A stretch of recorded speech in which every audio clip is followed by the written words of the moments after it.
I told you that manifestation is not just about you getting aligned spiritually with the universe. You see, we're given free will always. So even if you walk around being the embodiment of the qualities of a universe, you can be aligned and yet you're still not receiving. This is why you hear people saying, I'm a good person, I'm a kind person, I'm a loving, generous person.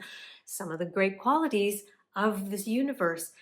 And yet, how come they're not manifesting? So today, I want to show you how your nervous system, your body, decides what your receiving capacity is and how to expand it. So as I mentioned, we talk a lot about intention and coherence with the universe and intuition and alignment, and those matter. But hear me when I say, none of them will land if your body is unable or unwilling to allow you to receive. Your body is the final gateway. This is where your free will sits. It's where safety is assessed. It's where old imprints live. It's where your receiving capacity either opens or closes. So if your manifestations feel delayed, it's not the universe withholding something from you. I used to feel that all the time. I used to question the universe. Why? It's really because your system does not feel safe to hold what you've been asking for. Now, here are some of the clearest signs that will tell you that your nervous system is actually saying no to what you're asking for. Even when your spirit is saying, yes. You tense up when things go well. You get really overwhelmed by good opportunities.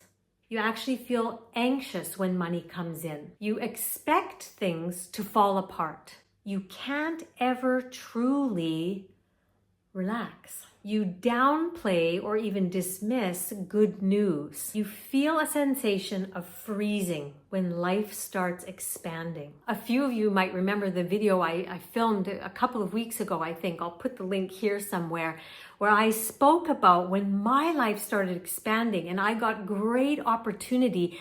And yet, as soon as that great opportunity came in, I froze and I did not allow myself to expand through that experience. It sounds so bizarre. Like, why would we do this when we're praying for something? But why would you sabotage it? Because our body has the last say. And what I want you to know are all of these things that I just mentioned, they're not personality traits. These are your body's somatic safety responses. Let's be honest. By the time we reach 40, most of us have lived decades in survival patterns, overfunctioning, being the strong one, managing everyone, staying busy so we don't feel, pushing through stress, minimizing our own needs or not even recognizing we have needs in the first place, and never allowing ourselves to truly feel the emotions that rise up in us when we're frustrated, when we feel let down, when we feel scared, when we feel sad, disappointed, let down. We just don't give ourselves the space because we're so busy doing. And so our body learns receiving is risky. Support is unreliable. Being soft is unsafe. Expansion requires more energy than I have. That was a huge one for me. This was one belief I had, that I thought, if I want to be even more successful, I'm going to have to work harder. And being a reformed type A personality who lived in my masculine energy for probably 40 years of my life, I literally did not feel I had the energy to give to what it was going to take. So I believed, to become the success that I wanted to become in my life. So of course, manifestation will feel like it's being delayed or like it's slow. Why is it never happening? Your body's protecting you from it. Mine protected me from it.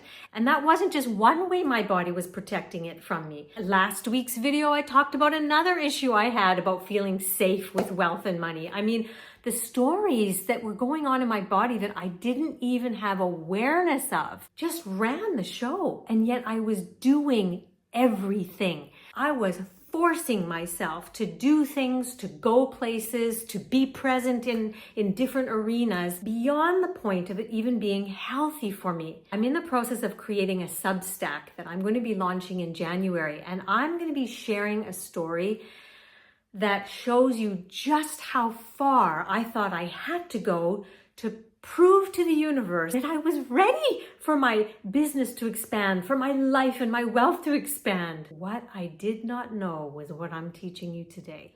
So the next step is knowing, how do I expand my receiving capacity? You expand your capacity to receive by teaching your body that more is safe.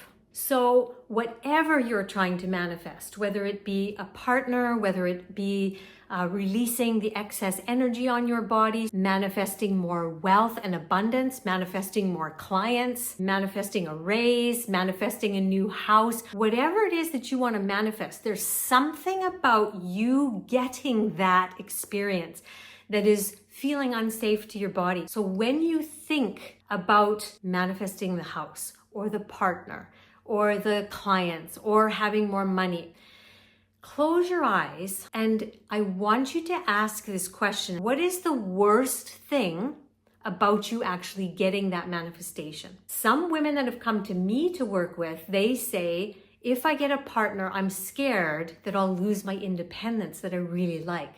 I'm scared that the time that I have for myself will be gone and I'll have to do everything with them, even though I really do want a partner.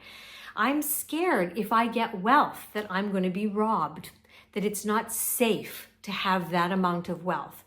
I'm scared it doesn't feel safe to be my ideal weight, because when I was my ideal weight, that makes me fearful to go back to that.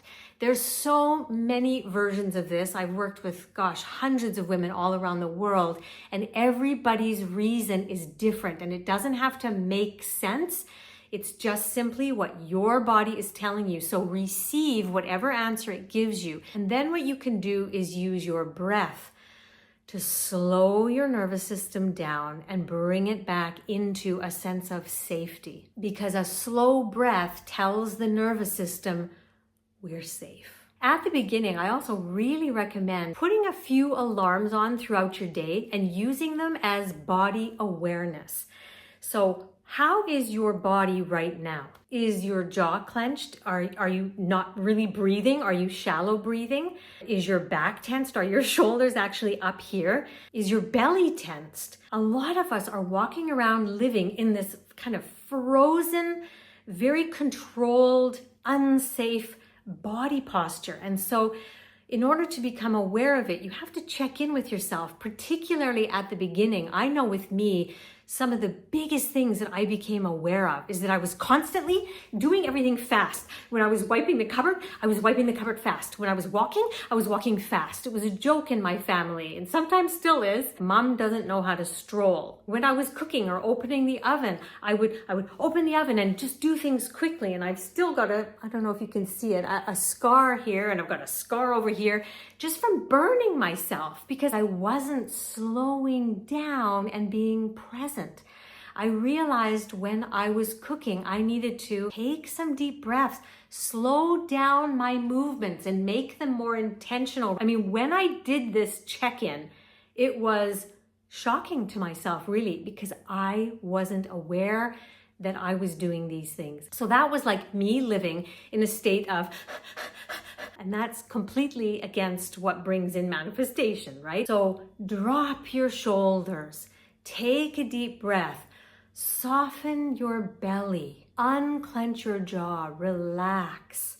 And this will train your body to get out of that unsafe mode. The other powerful way is to pause before reacting. This is why you've probably heard me teach that if you are ever triggered, this is your nervous system getting ready to react. But instead, when you pause, the moment, the instant that you pause, you create enough space to connect with the universe. That opens the channel instead of collapsing it and allowing your whole emotional response to take over. This was a huge one for me. There were things sometimes that my husband would say and I would just be like, like a wild animal, because it triggered something so deep within me. I hadn't healed that aspect. I thought I had, but I had only done it on certain levels, not all of the 4 levels. That's why I keep saying it is key. If you are wanting to manifest something, you've got to do the self-healing in a holistic way, because we think we're healing, we think we've worked on something, but there's another level or layer that sometimes we're completely oblivious to. So I've experienced that myself. When I paused and said, okay, what an opportunity this is. The vessel opened and I connected to the universe. And when I'm connected in a present state, because I was intentional about connecting with it, that's when I can receive. Aaron, think about this. You really don't want to be like this. Aaron, this is a reaction. This is not truth. Aaron, this is your story playing out. Look at it. What's being triggered and why? Now share from your heart. All of that can come into you in a millisecond, but you've got to intentionally stop, pause, so that it opens up for you to receive and hear that guidance. Another thing is allowing support. And that comes in the form of allowing you to receive help from people or even compliments. I cannot tell you the number of women who cannot take a compliment, cannot just say, thank you so much. They'll be like, oh, what? Oh, I don't know. And they'll change the subject, they'll ignore, they won't even actually, I've seen this so many times that they won't even acknowledge the compliment. They'll just, I've seen that one a lot of times. So ladies, these little things create micro openings. And that's really all that's needed for the light to come through. But again, you've got to do it. You've got to get uncomfortable and receive the compliment. You've got to receive help. You've got to receive support. And the last one that I'll speak about here today, to create the internal spaciousness. Remember, receiving requires room. It requires space. If you are emotionally crowded, there is no room for anything new. And this is why December is the perfect month for clearing out and softening. Old patterns might arise because you're going to be around family and they might trigger you. Perfect.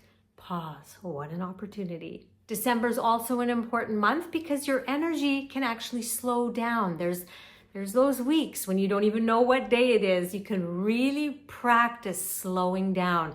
And even bonus points to you, while the busyness is going on around you, can you be the awareness and watch it, but not become entangled with it and think you have to be that way too?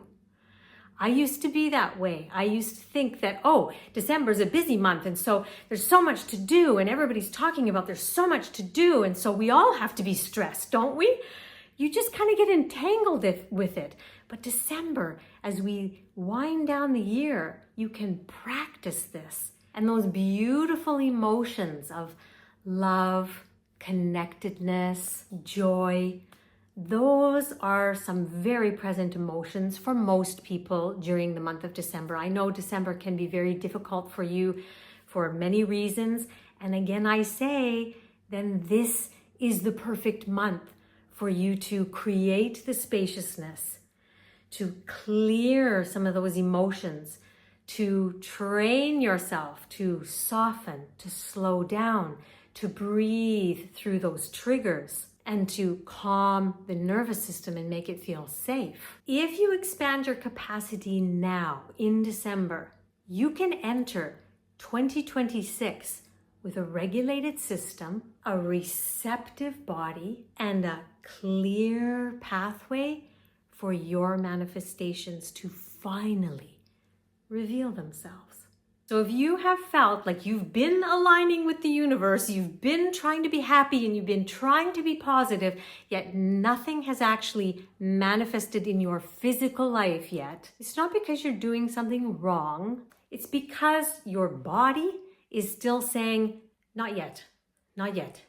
I'll be sharing more all month on creating capacity, clearing, and preparing your inner world for the new year.